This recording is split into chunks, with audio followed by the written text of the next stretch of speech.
Hey, how's it going, meow? And welcome to the Reader's Corner. I just want to show you this book, well, not a book, but this magazine that I got. And it is a Nintendo Power magazine. Yeah. And on the title features Star Fox and Nintendo 64's exclusive Star Fox 64. Shake, Rumble, and Roll. And of course, you have your Hex and Blast Corps, or yeah, things like that. Nintendo 64 double feature, Dark Rift, International Superstar Soccer 64, and many things. So yeah, this was issued in July of 1998. Oh yeah, good old days with the 64, buddy. And yeah, so here's the side. There's the spine of the magazine. And if you collect enough Nintendo Power, you'll get an image of something. And this looks like a piece of Mario. So the more you collect these, the more the pictures turn into something. So yeah, let's take a look on the inside. Kind of in rough shape, because I know the cover is like all covered in layers and layers of dust and a bit of mold. A little bit on my fingers, but that's okay. So yeah, let's take a look on the inside. To prevent air sickness. Yeah, so this is what it has. Well, this is what's inside this magazine. So yeah, I guess this issue talks about a lot about Star Fox 64 and Banjo-Kazooie, Dark Rift, things like that. I want to show you like my favorite pages of this magazine that I think is really awesome. Well, here's tips and tricks on Star Fox 64. Remember back in the day when they featured the Rumble Pack? Stick it in the bottom of your Nintendo 64 controller and it... Well, for those who haven't played Nintendo 64, but it's supposed to simulate vibration, like if you're in a ship and it's being under attack or any types of explosions, it will shake for a special simulation. It feels really awesome. For early technology for Nintendo like that, it's pretty sweet. Yeah, see, these are all the levels for the Star Fox. There you go. Of the Lylat system. Like that. This is a really fun game. So barrel roll! With the tank, that was awesome. You do a barrel roll, that was sweet. And yeah, Dark Rift. I guess it's like a Mortal Kombat style type of game. But yeah, there's that. Superstar Soccer 64. And I want to show you something in this magazine that was awesome back in the day. When I was a kid, I shit my pants as soon as I found out it was coming to North America.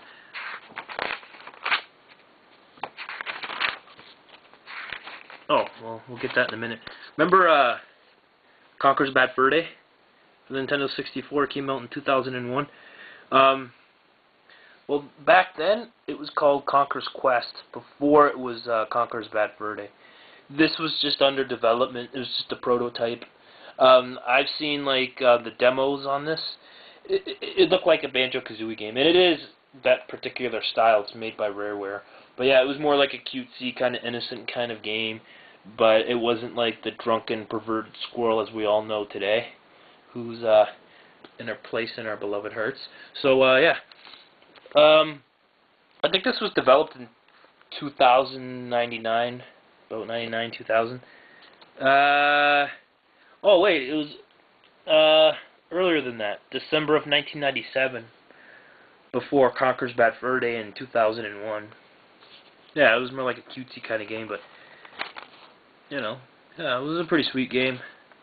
I just couldn't believe that this was completely something else. So, but yeah. What else? Yeah, there we go. Pocket Monsters. I've been reading online and it says that Pocket Monsters were popular since 1995. And a debate I remember as a kid that a lot of people were saying that Digimon came out first, then Pokemon. But I believe, in my opinion, that Pokemon came out first. But Digimon didn't come out until 1997, so yeah, this was like, yeah, it even says right here, 1995, 1996 Nintendo. So yeah.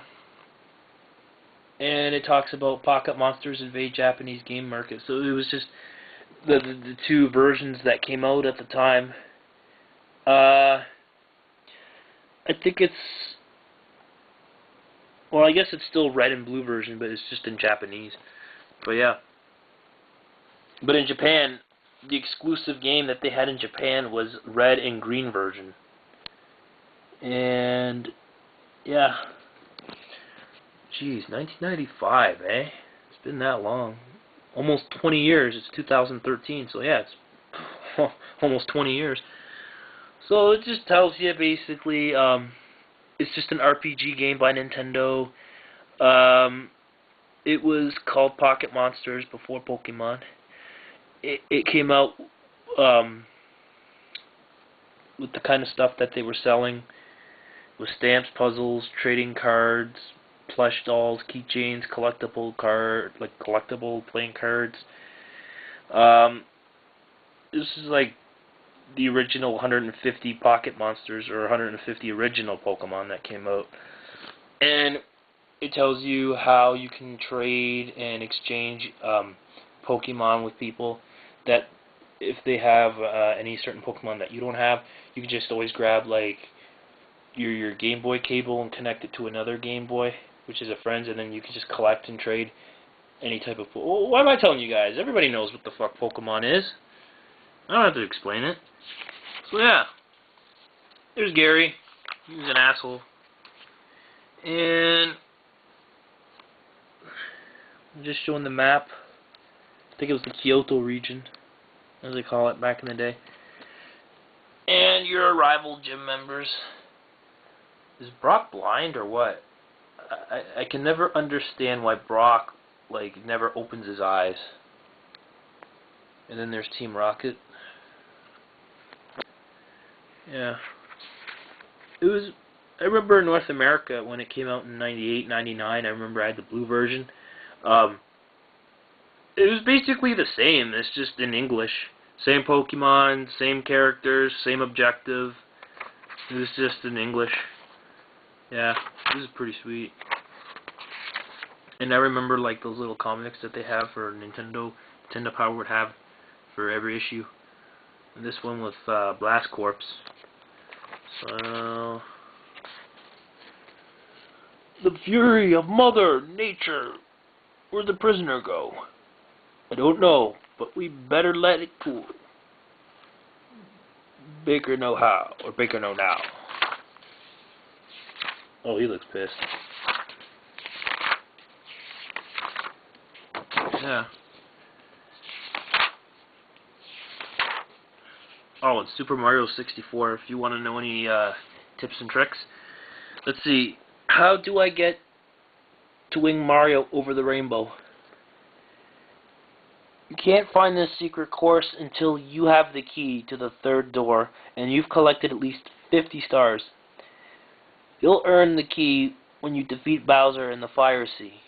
On the left-hand side of the giant clock, you will find a large square opening to the wall. Enter the corridor to drop down to the hole to complete this course. You'll need to use your wing cap to collect all 8 red coins in this level. Well, duh.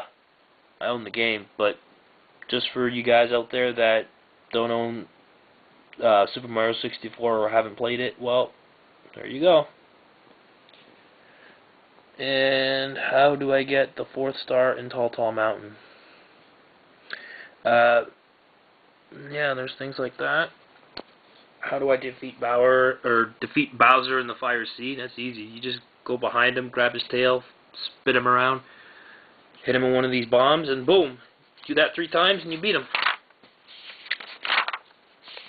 So yeah. Classified information, other titles coming out. And that's it.